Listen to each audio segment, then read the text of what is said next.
না। বলে কেন? বলে আল্লাহর কোরআনে আছে কুল্লু নাফসিন যায়কাতুল মউত, একবার মৃত্যুর মজাটা চাখতে হবে, দ্বিতীয়বার না। আমি তো একবার মওতের মজা চেখে নিয়েছি। ওয়া মিনকুম ইল্লা ওয়ারিদুহা, প্রতিটা মানুষকে পুল সেতু রাস্তা পার হতে হবে। আমি 30,000 বছরের রাস্তাটা অতিক্রম পার করে নিয়েছি। আর যারা জান্নাতের ভিতরে দাখিল হয়ে যাবে কিয়ামত পর্যন্ত তাকে বের করা যাবে না। জোরে বলুন। আর কখনো জান্নাত থেকে বের হবে না। আমি তো জান্নাতের ভিতরে আছি, আমি আর যাব না।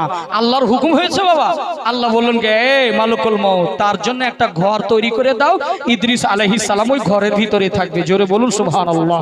বাবারে আমার নবী মায়ার নবী এমন নবী ছিলেন, যে কথা বলছিলাম বাবা, যে আপনাকে পর আপনার বন্ধু আপনাকে সব করে দিবে ত্যাগ। আপনার লাশ হয়ে যাবে, মাইকেলান হবে কবরে, এমন একটা বিদেশে পাঠাবে আপনাকে রে বাবা, যে বিদেশে যাওয়ার গাড়ি আছে, ফেরার গাড়ি নাই। ওই গাড়িটা আপনাদের মসজিদে মাদ্রাসায় মক্তবে রাখা আছে বাবা। মারে এ বেটি, ওই গাড়িটা লক্ষ্য করবে বা, ওই গাড়িতে সবাইকে চড়তে হবে মা। ওই রিজার্ভেশন কোটা, এসি কোটা, ওই গাড়িটা বিদেশে যাওয়ার জন্য ফেরার গাড়ি কিয়ামত পর্যন্ত অপেক্ষা করলো, ওই গাড়ি আর পাওয়া যাবে না। এবার বলছেন কি, যে ওই গাড়িতে আপনাকে চড়িয়ে দিবে, কবরে রাখবে বাবা। কবরে রাখার পর যখন আপনাকে রাখবে, আমাদের মুখটাকে কোন দিকে ঘোরানো হয় বাবা? কোন দিকে? পূর্ব দিকে? আচ্ছা, এদিকে পশ্চিম আছে নাকি? আচ্ছা, আমি ভাবছিলাম এদিকে হয়তো পূর্ব আছে বাবা।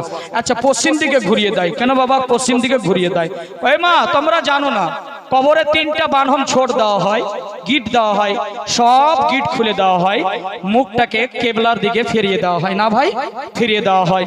এবার কবরে যখন নামে কয়জন ভাই? 2 জন নামে। 2 জন নামার পর যখন আপনাদের দিকে বাঁশের ফালাই না কাঠের? বাঁশের ফালা সারি সারি বিছাতে আরম্ভ করে। একজন ব্যক্তি উঠে যায় লাফ মেরে। মুর্দা ব্যক্তি এমন কান্না করে সেটা আমরা জানি না রে বাবা, কিন্তু মুর্দা ব্যক্তি জানে। কবরে চিৎকার মেরে কান্না করে, হয়তো এই ব্যক্তি 2 জন আমার কবরে যাবে, সঙ্গে যাবে, কিন্তু ওই জন্য যাবে না। একজন লাফ মেরে উঠে যাবে, আপনি কাঁদবেন। শেষের দিকে যে ফিনিশিং দিবে, পাটাতনটা বিছাবে, ঘর আছে দুয়ার নাই, এমন একটা ঘর যেখানে কোনো হ্যালোজেন নাই, ওই হ্যালোজিনও নাই বাবা, অন্ধকার কুটকাট ঘর হয়েছে। এবার আপনার ওই মুর্দা ব্যক্তি কান্না করতে থাকে, কাঁদতে কাঁদতে বেহুশ হয়ে পড়ে যায়। আমরা সেটা দেখতে পাই না বাবা। আপনার সে আপনার সারহুস সুদূরের মধ্যে রয়েছে মওতের সম্পর্কের ব্যাপারে আমরা জানতে পারি না, কিন্তু যে মাইয়াত সমস্ত কিছু জানতে পারে। এবার আমার কবরে কি হবে? এবার যখন বোরের পাতা দেয়, আপনাদের দিকে দেয় বোরের পাতা, বোরের ঠাল দিয়ে দেয়। এবার বাবা সোপ বা পাটি দিয়ে দেয়। এবার মাটি, মিনহা খালাকনাকুম ওয়া ফিহা নুইদুকুম ওয়া মিনহা নুখরিজুকুম তারাতান উখরা, এটা বলে মাটি দেন না বাবা। 3 লোক মাটি দিয়ে দিবে ইমাম সাহেব। এবার আপনি যখন কবর ফিনিশিং, একটু পানি ঝরা দিয়ে খেজুরের ডাল, খেজুরের ডাল আপনার দিকে দেয়? এ কথা বলেন না কেন বাবা? খেজুরের ডাল দাওয়াতে আল্লাহ নবী, বুখারীর হাদিসে এটা সম্পূর্ণ হাদিস আছে, যে খেজুরের ডাল দিলে আল্লাহ নবী 2টা কবরে খেজুরের ডাল দিয়েছিলেন বাবা, 2টা শাখ দিয়েছিলেন। আল্লাহ নবী সাল্লাল্লাহু আলাইহি সাল্লাম দেখছেন 2টা কবরে আযাব, এমন কবরে আযাব হতে লাগলো, মনে হয় কবর থেকে ফেটে যাবে, লাশ বেরিয়ে যাবে, আগুন বের হতে লাগলো। আল্লাহ নবী দাঁড়িয়ে গেলেন, সাহাবাদেরকে বললেন, সাহাবারা যাও একটু খেজুরের ডাল ঠালা নিয়ে এসো। আল্লাহ নবী বলছেন, হুজুর এই খেজুরের ডাল কি হবে? বলে তর্ক করো, আগে কাজ আগে। আল্লাহ নবী কথা অনুযায়ী খেজুরের ডাল নিয়ে আসলেন, নিয়ে আসার পর দিয়ে দিলেন বাবা। এবার কবরে যখন 2টা কবরে দিলেন, কবরের আযাব হালকা হয়ে গেল। জোরে বলুন। আল্লাহ নবী বলছেন কবরের আযাব হালকা হয়ে গেল। সাহাবারা বলছেন, হুজুর এই কবরে আযাব কেন হচ্ছিল? আমার নবী বলতেছেন, শোনো, কান খুলে শুনুন হাজীগঞ্জের মানুষ, এই পারলে এটুকু আমল করবেন। আল্লাহ রাসূল বলছেন যে এই প্রথম কবরে যে আযাব হচ্ছিল, একটা কারণ, এই লোকটা যখন পেচ্ছাব করতে বসতো, তো পেচ্ছাবের ছিটা থেকে বাঁচতো না, মানে পেচ্ছাব করতো, পেচ্ছাবটা ঘুরে এসে তার শরীরে পড়তো। এর জন্য কবরে দর্দনাক আযাব আল্লাহ দিয়ে দিয়েছে। যুবক ইয়াং জেনারেশন যারা শিক্ষিত ভাই, যারা জিন্স প্যান্ট পরো, তাদেরকে আদবের সাথে বলবো, ভাইরে জিন্স প্যান্ট পরে রাস্তাঘাটে কোনোদিনই খুলে তোমরা পেচ্ছাব করবা না। কেননা কবরে যদি পেচ্ছাবের ছিটা থেকে যদি এত আযাব হয়, তাহলে যারা দাঁড়িয়ে দাঁড়িয়ে পেচ্ছাব করো তাদের কতটা আযাব হবে রে ভাই। কবরের আযাব মারবে হিন্দুস্তান না পাকিস্তান, চল রে এবার কবরস্থান। মাটি দিবে যখন চাপ, তো চিৎকার করবি বাপরে বাপ, একদম বাপরে বাপ চিৎকার দিলেও কেউ শোনার মতো মানুষ নাই ওখানে বাবা। এবার যখন আপনার কবরে আল্লাহ রাসূল বলছেন এই লোকটা পেচ্ছাবের ছিটা থেকে বাঁচতো না। দ্বিতীয় কবরে যখন আল্লাহ রাসূল বলছেন এই লোকটা ছিল গীবতকারী, চুগলখোর, এক অপরের কথা লাগাতো, এক অপর মানুষের সাথে ঝগড়া লাগিয়ে দিত, একে বলে মুনাফিক। ঝগড়া লাগিয়ে দিত। মায়েরা একটু পেঁয়াজের ছিলকা নিয়ে, রসুনের ছিলকা নিয়ে, ছাগল নিয়ে, এটা নিয়ে খুব ঝগড়া করে।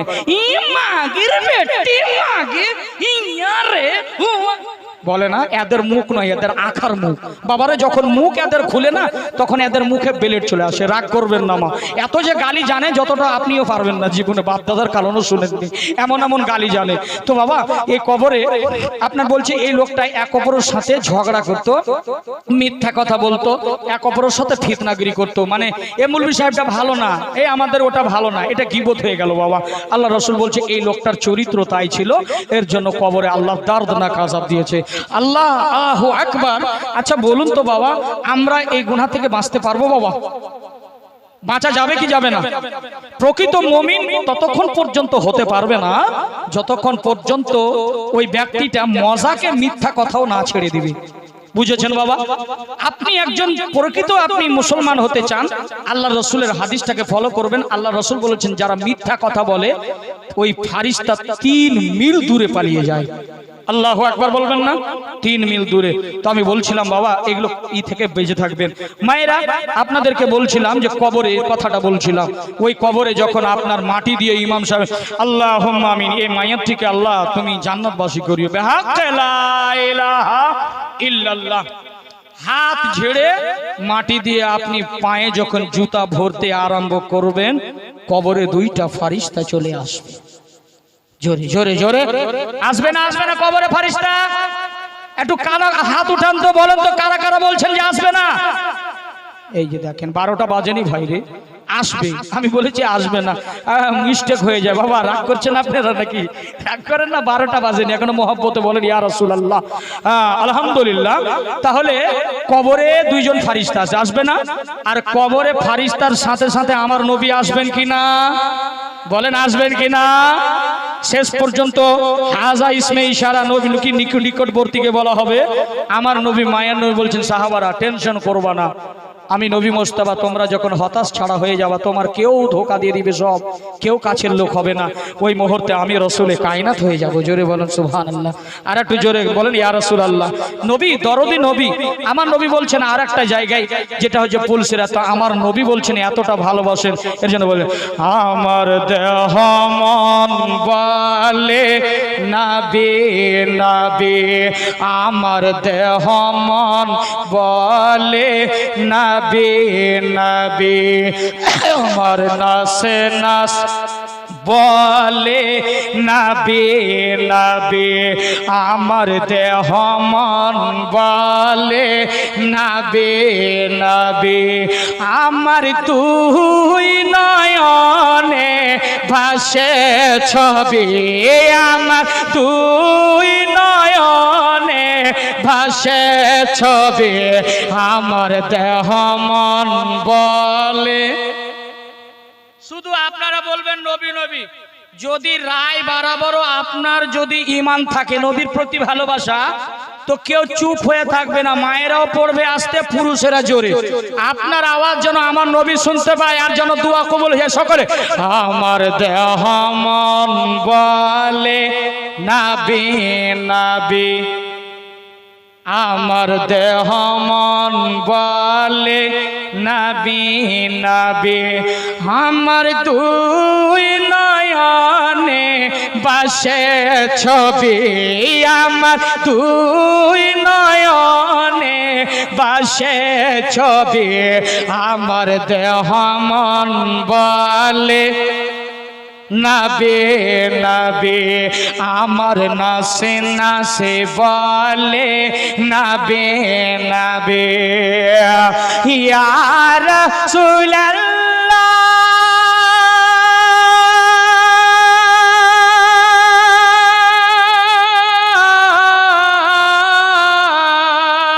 ইয়া রাসূলুল্লাহ ইয়া হাবিবাল্লাহ, ইয়া সকলে ইয়া রাসূলুল্লাহ ইয়া হাবিবাল্লাহ, ইয়া রাসূল ইয়া হাবিবাল্লাহ, আপনি যে আল্লাহর নবী, আপনি যে আল্লাহর নবী আমার দেহ মন বলে, আর একটু জোরে, আমার দেহ মন বলে নবী নবী, আমার তন মন বলে, আমার দুই নয়নে ভাসে ছবি, আমার দুই নয়নে ভাসে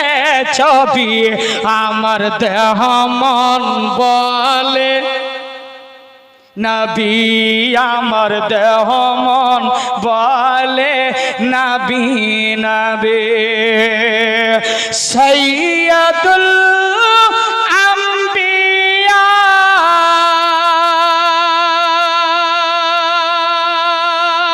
পাঠাইলেন স্বয়ং কিবরিয়া, সৈয়দুল পাঠাইলেন স্বয়ং কিবরিয়া, হায় হায় শুনাইতে কোরআনের বাণী, হায় হায় তে কোরআনের বাণী, আমার দেহ মন বলে, আর একটু জোরে, আমার দেহ মন নবী নবী। যারা যারা পড়ে না, আল্লাহ তুমি দেখতেছো আধার দেহ মন, এই তো সুন্দর হয়েছে, আমার দেহ মন নবী নবী, আমার তুই নয়নে পাশে ছবি, আমার তুই নয়নে পাশে ছবি, আমার দেহ মন নবী নবী, আমার নাস নাসি বলে নবী নবী, আহা নবী নবী, আহা নবী নবী, আহা নবী নবী, আহা নবী নবী, আহা নবী নবী, আহা নবী নবী, আহা নবী নবী, আহা নবী নবী, আহা নবী নবী, ওরে প্যারা নবী, ওরে প্যারা নবী, আহা নবী নবী, আমার দেহ মন বলে, সুন্দর হচ্ছে একটু মহব্বতে, এদিক থেকে একটু আমার দেহ মন নবী নবী, আমার তুই নয়নে বাসে ছবি, আমার তুই নয়নে বাসে ছবি, আমার দেহ মন, আমার নাচে নাচে বলে, আহা রহমতাল লিল আলামিন নবী,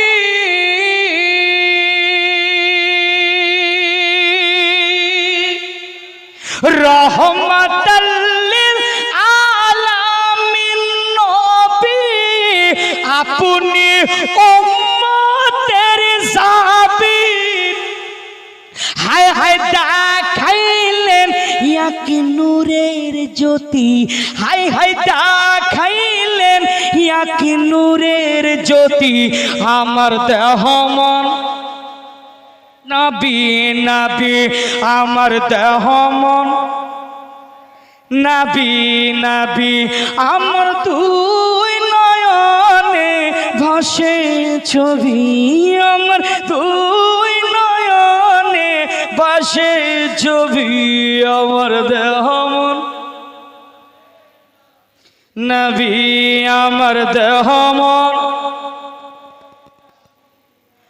নবী, আপনার পাইতে চরণ ধুলি, কান্দে আফজাল দুই হাত তুলি, নবী আপনাই পাইলে রাখিব মাথায় তুলি, নবী গো আপনাই পাইলে রাখিব মাথায় তুলি, আমার দেহ মন নবী আমার নাস নাস ইয়া রাসূলুল্লাহ ইয়া হাবিবাল্লাহ ইয়া রাসূলুল্লাহ ইয়া হাবিবাল্লাহ আপনি যে আল্লাহর নবী আপনি যে আল্লাহর নবী আমার দেহ মন নবী আমার নাস নাস নবী নবী ও প্যারা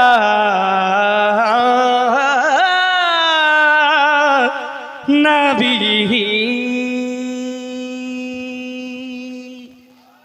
আর একটু জোরে বলেন সুবহানাল্লাহ। সম্মানিত ভাইরা আমার, যে আলোচনা করছিলাম কবর সম্পর্কে, আল্লাহ নবী বলছেন উম্মতেরা টেনশন করবা না, ওখানে যদি না পাও তাহলে পুলসেরাতে আমাকে পেয়ে যাবা।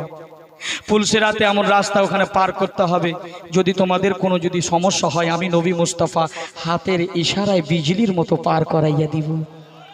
আমার নবী মায়ের নবী বলছেন ওখানে যদি না পাও একটা জায়গায় শোনো যেখানে মানুষ পেয়াসা হবে। আহা, যে জিহ্বাটা আমরা 100 গ্রামে দেখি না বাবা, আমাদের এলাকায় কয়েকদিন আগে একটা ঘটনা ঘটেছিল বাবা। যে ঘটনাটা একটা যুবক দেখলাম যে ফাঁসি দিয়ে মারা গেছে। জীবনটা এত সস্তা না, যুবক কখনোই কাণ্ড করবা না। ফাঁসি দিয়েছে, আমি যে দেখলাম তো দেখছি যে জিহ্বাটা বের করা আছে, মানে ঢাকা আছে লাশটা, জিহ্বাটা এই পর্যন্ত বেরিয়ে আছে।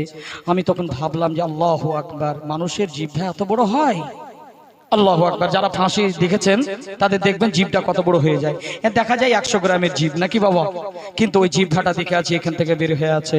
আল্লাহু আকবার। আমি কিয়ামতের কথাটা স্মরণ করলাম, ওই হাদিসটা নবী পড়লো, আমি ভাবলাম যে আল্লাহু আকবার, যখন মানুষ পেয়াসা হবে তার নাভির নিচ পর্যন্ত, নাভি পর্যন্ত জিহ্বাটা বেরিয়ে আসবে। আল্লাহু আকবার। আরে বাবা, এই আপনার জিহ্বাটা নাভি পর্যন্ত বেরিয়ে আসবে। পানির জন্য বলবেন ফারিস্তাকে পানি দাও, দিবে না। আল্লাহ নবী মায়ার নবী বলছেন ওখানে আমার উম্মত পানির জন্য তড়পিবে। আমি নবী মুস্তাফা, আমি নবী হয়ে দরদি নবী হাতে আমি আবে কাউসার পান করিয়ে দেব। বাবা, যদি একটা গরিব মানুষকে একটা শীতের দিনে কাপড় দিতে পারেন, কম্বল বাঁধতে পারেন, যদি রেজাই দিতে পারেন, আল্লাহ নবী বলছেন যে আল্লাহ পাক কাল কিয়ামতের ময়দানে ওই মানুষটিকে একটা সবুজ ধরনের কাপড় পরিয়ে দেওয়া হবে। জোরে বলুন যদি পারেন। এটা তো করবেন না, আপনি মাজারে যাবেন চাদর চড়াবেন কিন্তু গরিব মানুষকে দেবেন না। আমি মাজারের বিরোধী নয় রে ভাই, আমিও মাজারওয়ালা, আমিও মাজারকে মানি, কিন্তু আলা হযরত ইমামে আহলে সুন্নাত ইমাম আহমদ রাজা খানের ফতোয়া মোতাবিক ইনি বলেছেন শোনো, তোমরা যখন কবরে কোনো মাজারে চাদর পেশ করবা, যতক্ষণ পর্যন্ত ওই চাদরটা ফেটে না যাবে, ছিঁড়ে না যাবে, দ্বিতীয় চাদর চড়াবে না। তো বাবা আমরা আজমির যাই না বাবা? কথা বলেন, আপনারা কারা কারা আজমির গেছেন?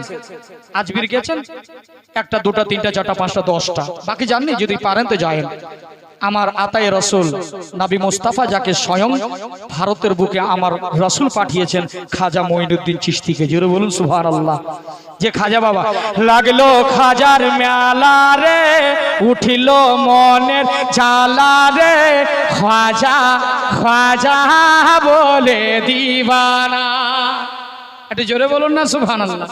খাজার যদি দেখতে চান জাতায়ে রাসূল হিন্দাল ওলি খাজা গরিব নওয়াজ, তো বাবা চাদর চড়ানো একটা জায়েজ। তো ওই চাদর আপনারা গিয়ে চড়ান এখানে আমাদের পান্ডুবা শরীফে সোদালাপুরে, চাদরের উপরে চাদর বিজনেস হয় না বাবা? এই যুবক, ওই চাদরটা না চড়িয়ে নিয়ত করেছিলে চাদর চড়াবো মনে করে, চাদরটা না চড়িয়ে ওই টাকাটা সাহিবে মাজারের নামে কোন গরিব মানুষের ছেলেকে যদি লেখাপড়ার জন্য দেন, তাহলে সাহেবে মাজারওয়ালাও খুশ হয়ে যাবে, আল্লাহর ওলি খোদাও রাজি হয়ে যাবে, আর আপনার দোয়া কবুল হয়ে যাবে। জোরে বলুন সুবহান। তো আপনারা পারলে গরিবের পাশে দাঁড়ান। আপনাদের অত্র এলাকায় অনেক মানুষ আছে যারা চেন্নাই চালায়, যারা গরিব মানুষ, তাদের আমি যুবকদেরকে বলবো একটা ফাউন্ডেশন তৈরি করো, TTS বা খাজা গরিব নওয়াজ ইলেকশন কমিটি, যাতে আপনারা 1 টাকা করে ফান্ডে জমা করতে পারেন। আর যদি গরিব মানুষ থাকে তাহলে ওই মেয়েটার পাশে গিয়ে দাঁড়াবে, দিয়ে বিয়ের সমস্ত খরচ যুবকেরা করবে। ইনশাআল্লাহ ইনকিলাব তৈরি হয়ে যাবে আপনাদের এলাকায় যদি পারেন। একটা টাকা কি গো, বিড়ি কিনছেন 10 টাকা লাগে না ভাই? কথা বলেন ঠিক কিনা? 10 টাকা লাগে। একটা টাকা যদি আপনি ফান্ডে জমা করেন যে ইনশাআল্লাহ যদি কোনো লাওয়ারিস, যদি কোনো মাইয়াত হয়, গরিব মানুষ কাফনের টাকা জুটে না, এই টাকাটা এই ফান্ডে জমা করলাম, ওই গরিবের পাশে গিয়ে দাঁড়ান, ইনশাআল্লাহ আপনার এই কাজটাকে আল্লাহ কবুল করে নেবে। জোরে বলুন সুবহানাল্লাহ। এই কাজটা যদি আপনারা করতে পারেন, মায়েরা আপনারা মাদ্রাসায় এখানে কোনে দান করবেন ইনশাআল্লাহ। কিন্তু একটা ইম্পর্টেন্ট হাদিস শোনাই, আপনার স্ত্রীকে 3টা জায়গায় চুমন দিবেন। কটা জায়গায় বাবা? কয় জায়গায় দিবেন? 3টা জায়গায় দিবে চুমন। কটা জায়গায়? এবার কিন্তু অনেক মায়েরা খরগোশের মতো কান খাড়ো করে দিয়েছে। জি, এমন করে কান খাড়ো করেছে, এবার কি বলছে মৌলানা সাহেব শুনবো। স্বামীরা স্ত্রীর 3টা জায়গায় চুমন দিবে, তাহলে পরের স্ত্রীর না। বুঝেছেন তো? একজন ফেসবুকে ছেড়েছে যে স্ত্রীর কাজ করা পা দাবা, পা হাত দাবা, এটা মহব্বত না খিদমত? তো একজন কমেন্টে লিখেছেন যদি নিজের স্ত্রী হয় তো মহব্বত, আর পরের স্ত্রী হলো খিদমত। বুঝেছেন তো? তো আমি বলতে চাই বাবা, পরের স্ত্রীকে চুমন দিয়েন না 3টা জায়গায়, এটা খুব পাপ। আল্লাহ রসুল বলছেন যে নরম বস্তু যেটা হচ্ছে গাল, এখানে নরম গোস্ত আছে না, আল্লাহ রসুল বলছেন যে এই জায়গায় তোমার স্ত্রীর চুমনটা দিবে। এবার যারা হয়তো জিসিবি দাঁত আছে আপনার কামড়ে নিয়ে নেবে। জি, অনেকের দাঁত আছে যে জিসিবি দাঁত দিয়ে কামড়ে নেবে হয়তো, তো আপনি ওটা কামড়াবেন না, মহব্বতে আস্তে করে দিবেন চুমনটা। বুঝলেন তো? এটা আমার কথা না, রাসূলের কায়নাতের কথা, আস্তে দিবেন চুমনটা। এবার বলছেন দ্বিতীয় জায়গায় চুমন দিবে কোথায়? এই যে চোখের ওপরে কপাল যে আছে না, এই জায়গাটায় স্ত্রীকে সামনে রেখে এই জায়গাটা একটা চুমন দিবা। চুমন দিবে। কয় জায়গা হলো জি বাবা? 2 জায়গা হয়েছে? 2 জায়গা। কোন কোন জায়গায়? একটা গালে, একটা কপালে, ঠিক আছে। তৃতীয় জায়গা হচ্ছে আল্লাহ রসুল বলছেন ডান হাত, বুঝেন তো? ডান হাত, ডান হাতের এই জায়গায়, ঠিক এখানে কটি রগ আছে জানেন? নাস 19টা রগ আছে। জোরে বলেন সুবহানাল্লাহ। এখানে যখন স্ত্রীর চুমনটা দিবে, মহব্বত ভালোবাসা বেড়ে যাবে। জোরে বলুন সুবহানাল্লাহ। আজ থেকে মায়েরা, আমার চাচারা, ভাইয়েরা, স্বামী স্ত্রী একটা বালিশে ঘুমাবে, 2টো বালিশে না। একটা বালিশে ঘুমালে কি বেনিফিট? আল্লাহর রাসূল বলছেন একটা বালিশে ঘুমালে মহব্বত ভালোবাসা বেড়ে যাবে। এবার কিছু চাচা আপনার আমাকে প্রশ্ন করতে পারে, ভাতিজা আফজাল মালদাহার বক্তা, আপনাকে তো 20 বছর আগে আসা দরকার ছিল রে বেটা। আমি কেন গো? বলছে ভাতিজা যেদিন থেকে তোমার চাচি বয়স্ক হয়েছে, আমি বুড়া হয়েছি, ওদিন থেকে তো তোমার চাচি আমার কাছে ঘুমায় না। জি হুজুর। বলে ওই দিন থেকে তোমার চাচি ঘুমায় না আমার কাছে। বলে বুড়ো হয়ে গেছো, তুমি আলাদা থাকো আমি আলাদা। এই জি, কে তোমাকে পারমিশন দিয়েছে? মহব্বত বাড়বে। আল্লাহ রসুল বলেছেন একটা বালিশে ঘুমাবে স্বামী স্ত্রী, এটা আমার কথা না, রসুলের কায়নাতের কথা। মহব্বত বেড়ে যাবে। তাহলে মুখের পাশে মুখ একটু দূরত্ব থেকে কথাবার্তা হবে। কি কথাবার্তা হবে? পুরাতন স্মৃতির কথাগুলো উঠিয়ে দিবে মা। কি উঠাবে? আচ্ছা বলো তো ভোল্টুর বাপ, যখন তুমি যুবক ছিলে তখন তো তোমাকে দেখতে খুব হ্যান্ডসাম ছিল জি। তুমি যখন বিয়ে করতে গেছিলে দেখতে তো তোমার খুব সুন্দর ছিল, কিন্তু এখন গালগুলো বসে গেছে, এতগুলো বসে গেছে। একটু রসের কথা, পুরাতন স্মৃতির কথাগুলো বলবে। আপনিও বলবে হারে ভোল্টুর মা, তুই যখন তোকে বিয়ে করতে গেছিলাম বলতো আমি কেমন হয়েছিলাম। বুঝলেন তো? বুঝলেন তো বাবা? মোহব্বতের কথা জমিয়ে দিবে স্বামী স্ত্রী। রাত্রে বিছানায় শুয়ে স্বামী স্ত্রী, চাচা চাচি গল্প জমিয়ে দিবে। যতক্ষণ স্বামী স্ত্রী ঘুমায় আমার রব খুশি হয়ে যায়। জোরে বলুন সুবহানাল্লাহ। রব খুশি হবে। কিন্তু অনেকে যে আছে বাবা, ওই যে বিড়িখোর, বিড়ি খেয়ে আছে, ইও ঘিষ্টে ও ঘিষ্টে, মুখ ধয় না আর ও মুখ ধয় না, ফাউন্ডেশন পুচুট পাউডার ঘুষে আর সকাল সকাল দেখবেন মাজন করে। বুঝতে পারলেন?